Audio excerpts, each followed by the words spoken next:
Welcome back, everybody, to the Baltimore Orioles franchise here on MLB The Show 21.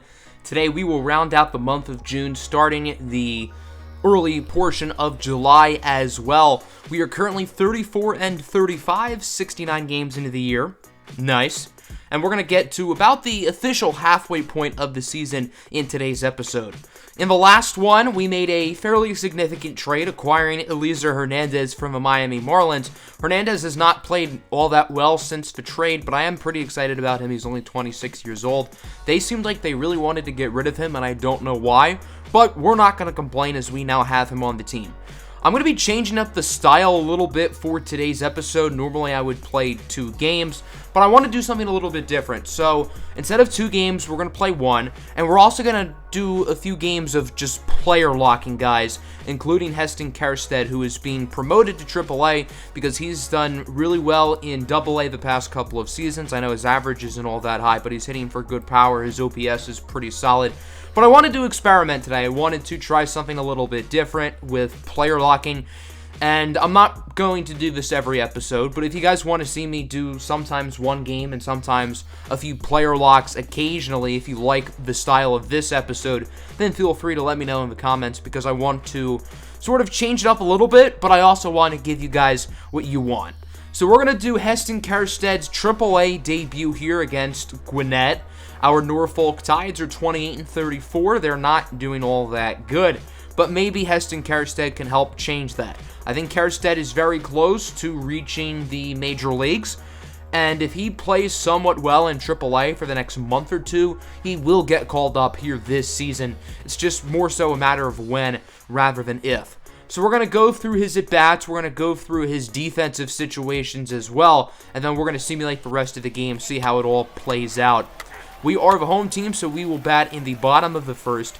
I noticed for this game, quick counts were on, but for the other player locks I did later in today's episode, the quick counts were off, which is kind of odd.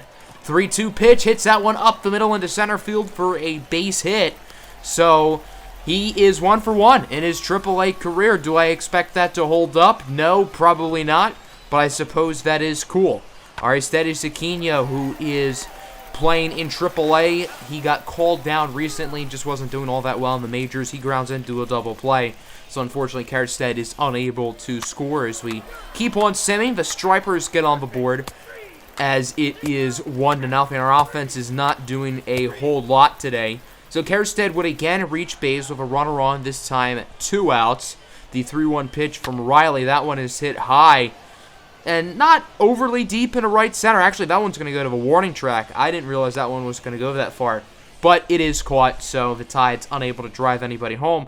And another failure of an inning offensively. Steven Matz is doing pretty well. 4 innings, only allowing 1 run. He's a guy who I'm highly considering calling up in the near future because he's been very steady all season here in AAA, and there's really no reason to have him down there when there are guys in the major league rotation and bullpen who are struggling, as that one drops for a hit. I'm not used to having the throwing meter on. I noticed that was there. I figured for player locking, why not just keep it on? Normally I don't have that on because I don't like the throwing meter all that much. We do score 2 in the bottom of the 4th, so that's nice, taking a 2-1 lead. And then Servideo with a solo shot in the bottom of the 5th, so we are now up 3-1. The Tides have also made a pitching change for what it's worth, as that one is going to be grounded into right for a base hit. So Heston Kjerstad is now 2 for 3 with 2 singles. If he can hit for solid contact, hit about somewhere between 250 and 280 in AAA the next month or 2, he'll be golden. So here on the 2-1 pitch, I decided to steal second. Kjerstad is not overly fast, but the game suggested that I stole. I don't really know why. I mean, Heston Kjerstad is not the speediest. I think he has like 35 speed. But at the end of the day, it worked out, and now we have Kjerstad in scoring position for Tyler Nevin, who lines that one to second, so we are unable to score. But we do have the lead, and this Norfolk team can really take any win that they can get.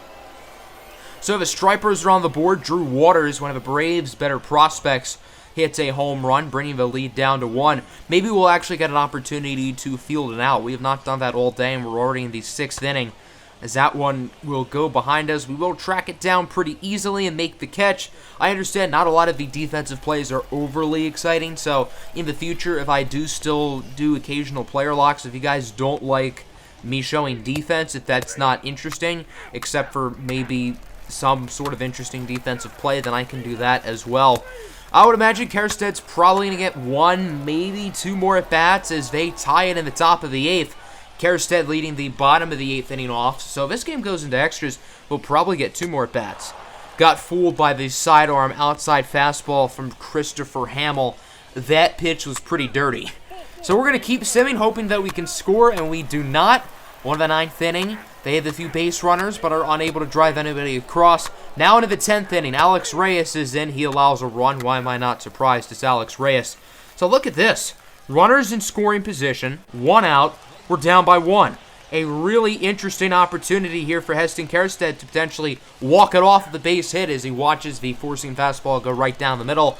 Probably should not have laid off that pitch as it's now 1-2. I think Jacob Webb is probably going to give us something that we don't like. And unfortunately, we caught chasing the low and outside curveball. So now we pretty much need a base hit in this at-bat to win as we draw a walk and then get the walk-off hit for Tyler Nevin. So we actually won the game. Final score 5-4. Heston Kjerstad did fine. He went 2 for 5 with a couple singles. He did choke in big-time at-bats down the stretch with a couple strikeouts. But hey, we won the game. There are also a few players in AA I'd like to do player locks for, including Helio Ramos. Sometimes I may do player locks with guys on the major league team as well, but today I wanted to focus on minor league guys. So Ramos is an interesting one. He started the year in AAA. He struggled, and I'm sending him down to AA. And so far through 17 games, he's been a machine, hitting .344 with 7 home runs. And the plan has always been to have him called up this year, and as long as he keeps playing well, I'll probably call him back up to AAA and then eventually to the big leagues. So just like Heston Kjerstad, I think Helio Ramos will probably reach the major leagues sometime this season. Again, it's more so a question of when rather than if. So Ramos is hitting cleanup in this game. He usually hits cleanup against lefties, and he usually hits in the 2-hole against righties. This at-bat here against Adam Scott ended up bringing a pretty long one as we watch the outside fastball sail right by us, making the count 3-2.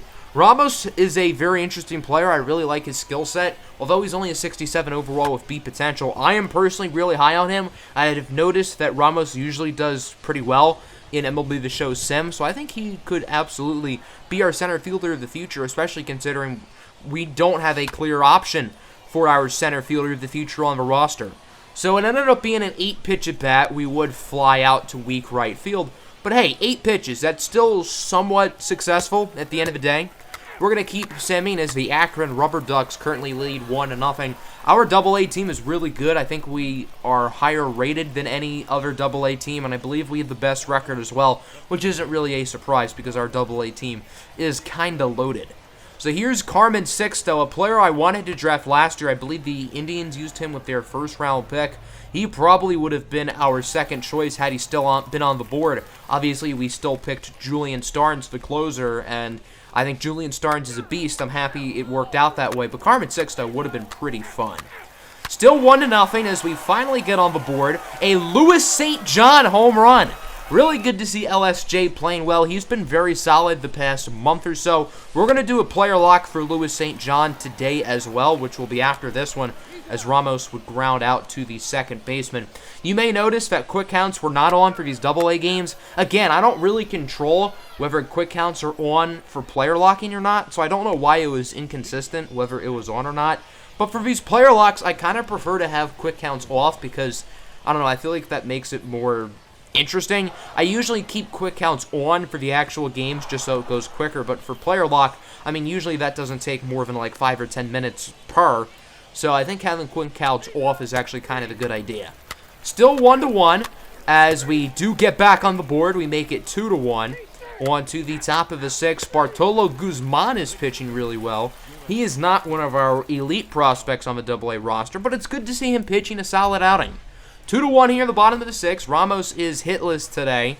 Will that continue here? Probably, as that's going to be a weak fly out to center, and it is caught for the first out of the inning. So we're going to move along, hope that our pitching can keep doing well, and hope that our really talented lineup can get something going. As we advance to the top of the 7th inning, an early defensive opportunity. Trace Lord is up. Bartolo Guzman is still in at 74 pitches, so he is still in the ball game, as that one should be easy to field that it is. Helio Ramos does not have an outstanding glove, which is unfortunate because most of our outfield prospects, like Kjerstad and Louis St. John, they're not great defensively. So hopefully Ramos can develop his glove a little bit. I do think his bat is major league quality right now. He has good contact, good power. As our bullpen completely chokes, a bad inning from Matthias Hundertwasser, who has had a really bad season. Hundertwasser has been super disappointing. He sucked in AAA. We sent him down. Then in AA, he grew a sick beard and isn't pitching all that much better. I wanted to make him look like a Viking because, I mean, Matthias Hundertwasser is the most Viking-like name ever. Anyway, bottom 8, 2 on, no outs, we're down by 1. This is a very big at-bat. We can really break into this game as we foul off the first pitch. Now the count is 1-2. That one is at high and pretty deep into right, but not deep enough. So Helio Ramos goes 0 for 4 today. We probably will not get another at-bat. On the bright side, the runner, I believe that's Xavier Edwards, does reach third. Will we score? We do not. So we had 2 runners on with nobody out, and we're unable to score anybody. That's disappointing.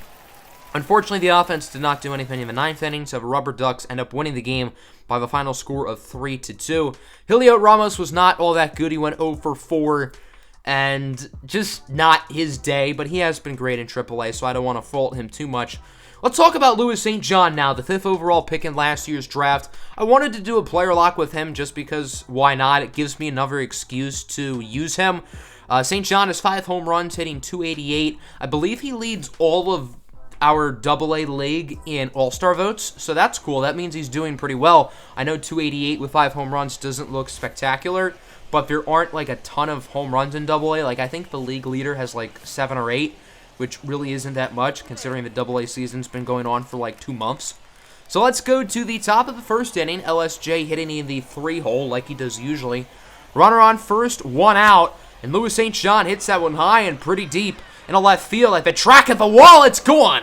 2-run shot for Louis St. John, his 6th home run of the season.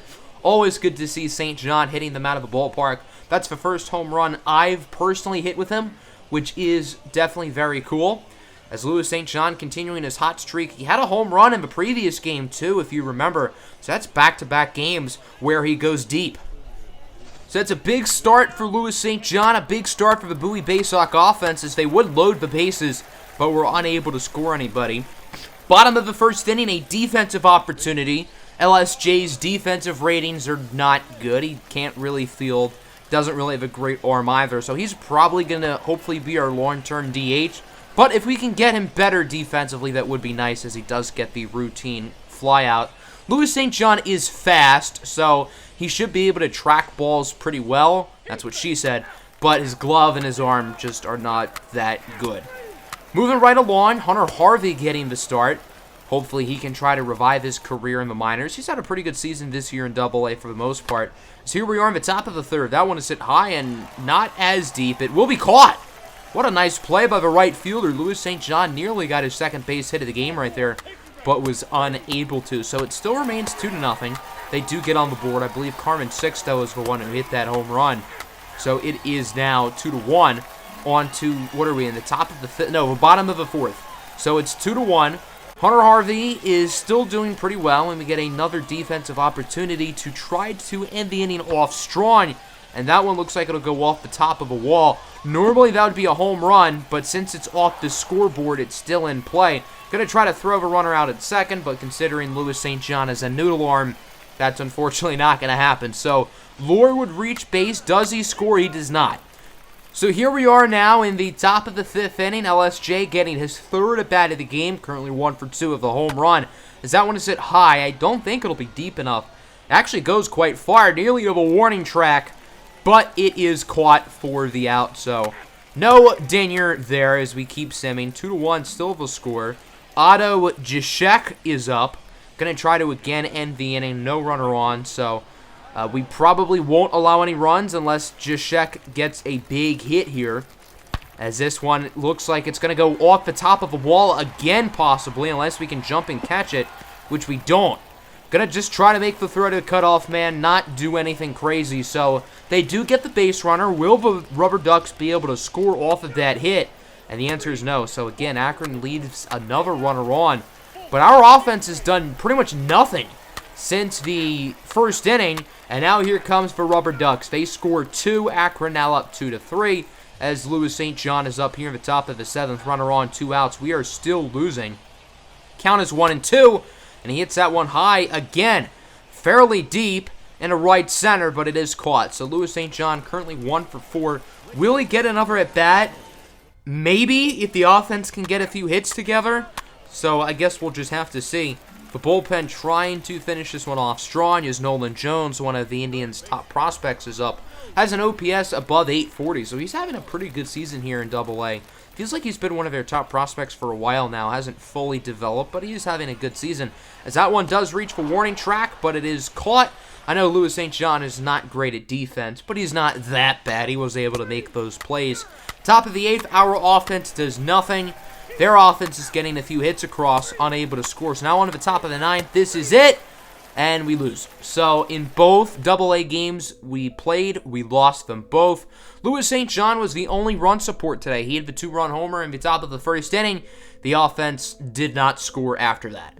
So now let's talk about the big league team. Again, only one game in today's episode. I kind of hinted at it earlier in the video, but Steven Matz will be caught up. We're going to be sending Dylan Tate down. He has not had an outstanding season. He hasn't been terrible, and I'm not opposed to calling him up later in the year if he does well in AAA, but I think having him in the minors would probably do as well. So Matz will enter the rotation. Rory O'Sullivan will be the lone reliever, and Michael Fulmer will now just be a regular relief pitcher. So assuming Matz plays well, he'll probably stay in the rotation for the rest of the year. There's no reason not to have him there. We're going to simulate up to this series against the Yankees, and we went 2-3 in that span. I wanted to play Steven Matz's first game of the season, so we would get our first look at him. Here's a look at the stats, by the way. Nothing overly interesting other than the fact that Adley, Mountcastle, and Mancini are all still doing really well. They're all hitting over 300. They all have double-digit home runs. John Means and Eduardo Rodriguez have both kind of slowed down a little bit, but they're still having great seasons. And Adrian Almeida, in like 13 innings since he got called up, he's only allowed 1 run, which is really impressive. So let's get into this game here at Yankee Stadium, the third game of the 3-game set. The series is currently tied at 1, so the winner of this game gets bragging rights and wins the series. We also get our first look at Steven Matz in an Orioles jersey. The O's are 36-38, the Yankees are 39-36. Two teams who are fighting most likely for a wild card spot as we take a look at both lineups. Regular starters for both sides. Corey Kluber is starting for the Yankees, former Cy Young winner. Isn't quite the same player he once was. His numbers are actually kind of bad. He's mainly been a long reliever for them, but he is in the rotation. Currently has a 5.2 ERA, 1.66 whip. And then here's Steven Matz, who played in Toronto last year, appeared in 42 games, started in 21, and he was pretty good. Had a nice stretch in AAA with us this year, and I think he is ready to be in the big leagues as we start top of this second inning. Starling Marte gets fooled on the inside sinker. That pitch is absolutely nasty. One of the filthier pitches you'll see. Here is Andrelton Simmons, the following batter. Simmons is hitting close to 300 as well. If the Orioles do decide to sell at the deadline, I think Andrelton Simmons could fetch them a pretty nice haul as he does hit a single there. So Baltimore gets a base runner on with 2 outs for Liam Bumaye. Bumaye's been pretty good the past month or so. He started the year off slow. He does line this one out to first, and Luke Voit makes the play. Voit has been great this year for the Yankees. There are a lot of good first basemen in the American League, specifically the American League East. As here we are at the bottom of the second, Steven Matz showing off the reflexes on Aaron Judge. Judge is a free agent in the offseason. His stats this year are absurdly good. Let's just say he's going to get the big bucks. Luke Voit now, he's just a window shopper because he's just looking. Going down on the high sinker, nice strikeout for Steven Matz. Matz has pitched very often in New York. He was a longtime starter for the Mets. Now, of course, playing against the Yankees in Baltimore as Gleyber Torres will hit the double. That was a nice defensive play by Starling Marte. Nearly was able to throw him out, but Torres does reach safely for his 22nd double of the year. 2 on now for Aaron Hicks. Grounds this one to second. Jalen Miller fields it cleanly, and the Orioles get out of the inning. A little bit of a scare there, but no issue as it remains tied at 0. Both offenses have gotten a few base runners today, but have not been able to score anybody. Top of the third, Anthony Santander better double check that swing, as the umpire will say he went around. It didn't really look like he did, but that pitch was in the strike zone anyway, so it really doesn't matter. Bottom three, again, the Yankees with 2 runners on and 2 outs as DJ LeMahieu draws a walk. That'll bring up Aaron Judge, whose OPS is nearly at 1,200 this year. He will strike out. I think that would have been probably a ball, too. And that was a full count pitch, keep in mind. So, a bad decision by Judge to swing as we go to the top of the fourth. Marco Luciano deflects that one off of Kluber for a hit. Ever since being called up last episode, Luciano's done pretty well.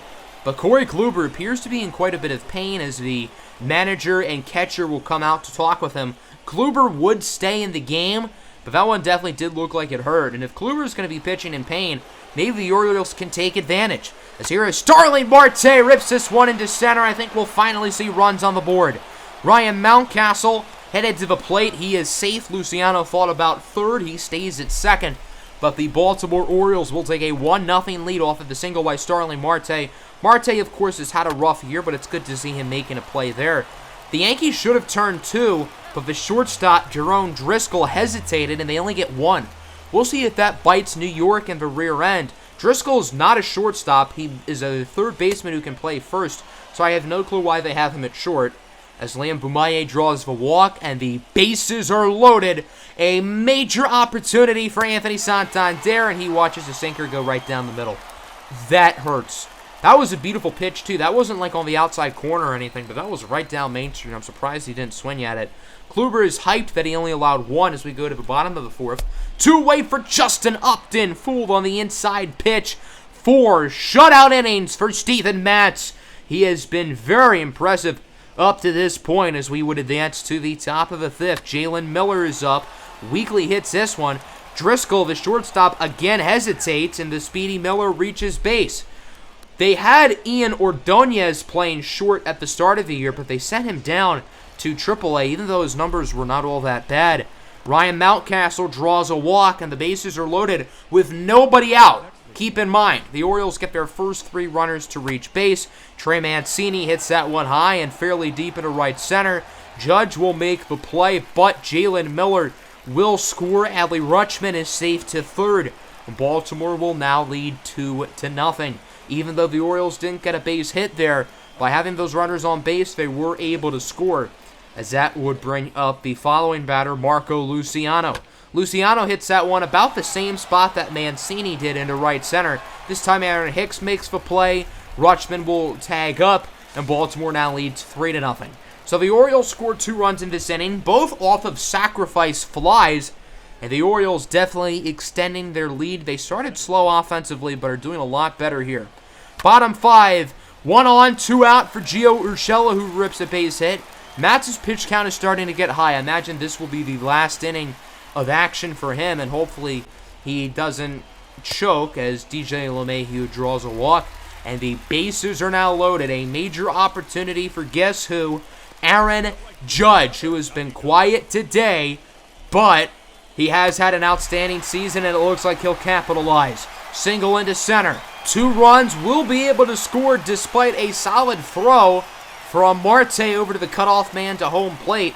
So both teams with 2 runs here in the 5th inning, and although this game did not have a lot of offense early, it seems like both offenses are starting to click. Voit strikes out, that'll end the inning, and that'll end Steven Matz's day. Overall, I think Matz was really good. He did not have a great 5th inning, but Steven Matz pitched a solid game, especially considering he has not pitched against major league hitters since last year. The Yankees are also making a pitching change. They're going to go to the bullpen with the lone reliever Carlos Carrasco, a longtime starter in Cleveland, now taking a bullpen role with the Yankees. He's had a good year. His numbers are better than Kluber. I don't know why they have Carrasco out of the bullpen, but Kluber in the rotation. As Jalen Miller will rip that one for a base hit. The Orioles now with 2 on and 2 out. A big opportunity for Adley Rutschman, who still leads All-American League catchers and All-Star votes. So if everything holds up, the 22-year-old Rutschman will likely get to start in his first All-Star game this year. Doesn't look like he will clutch up here as he will fly out to left. the play will be made pretty easily, and the score remains 3-2 as we go to the bottom of the 6th.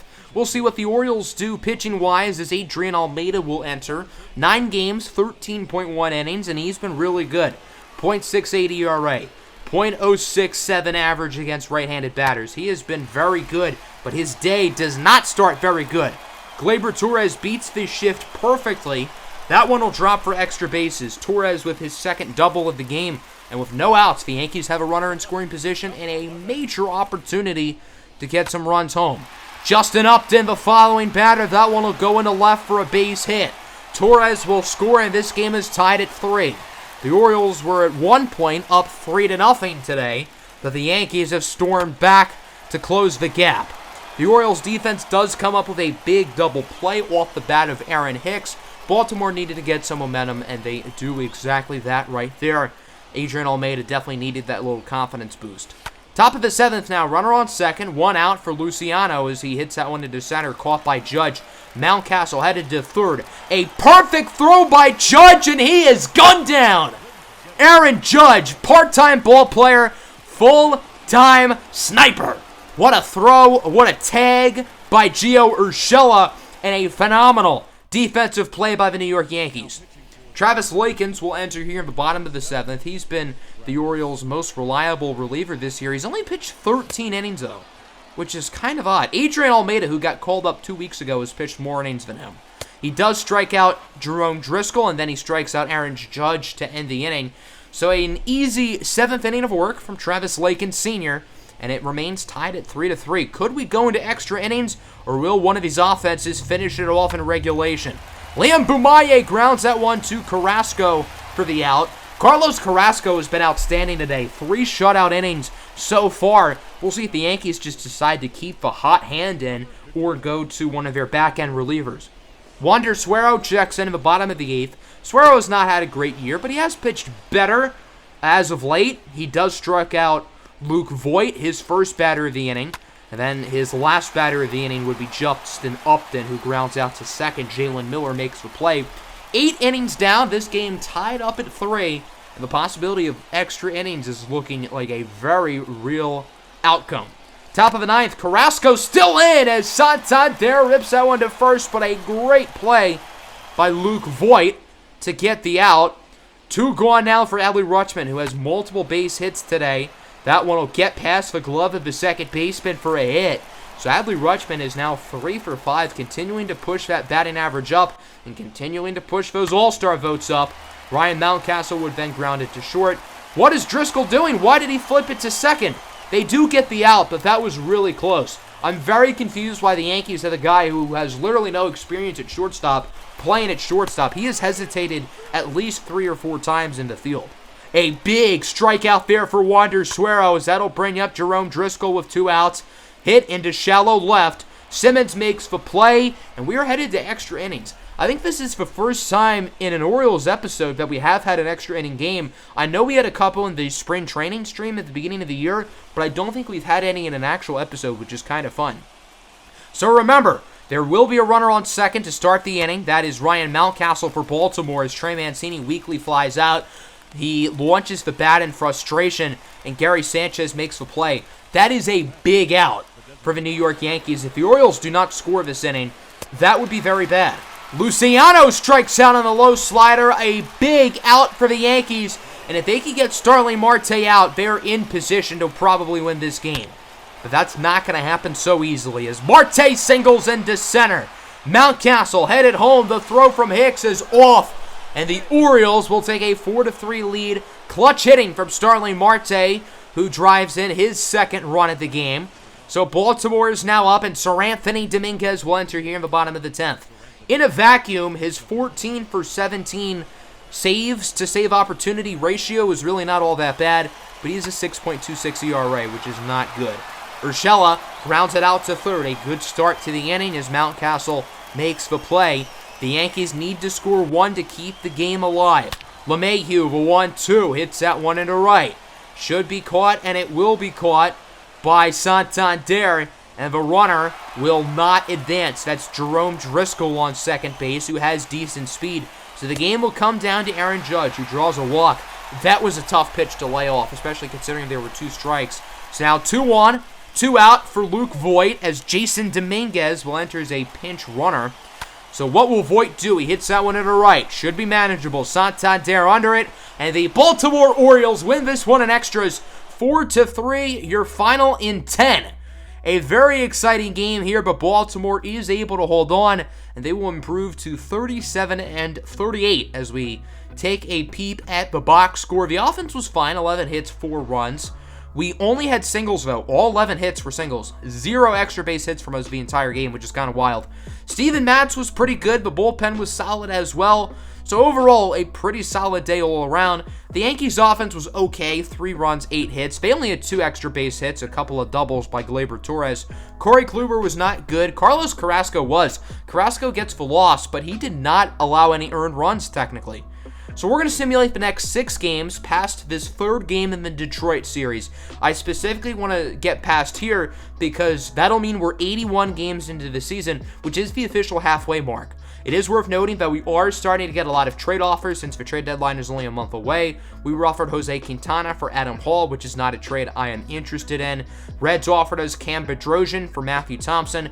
I don't know what crack they're on, but no, not going to consider that. The Cubs offered us Jose Iglesias for Travis Lakins. That's a no, because I have no reason to trade him. And then the Giants tried Austin Slater for Adam Hall. Slater is hurt, but probably wouldn't do that deal if he was healthy anyway.